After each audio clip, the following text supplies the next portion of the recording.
قال رسول الله صلى الله عليه وسلم إذا لم تستحي فاصنع ما شئت أو كما قال عليه السلام۔ جناب محمد رسول الله فرمائی چې کوم سړي کې حیا نه وي نو هغه د کوي چې څه کوي، فاصنع ما شئت، هغې کې هسې حیا نشته.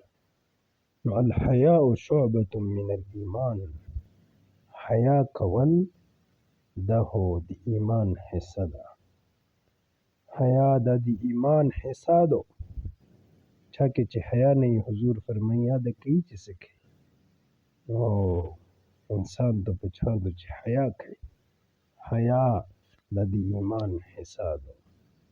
چې حیا چا کې نه وي، بې حیي کوي، ګناهونه کوي، نو هغې څه پروا ده؟ هغې اسلامي شرعي اصولو ته څه پروا ده؟ نو ځکه حضور فرمایي چا کې چې حیا نه وي دا د کوي چې څه کوي.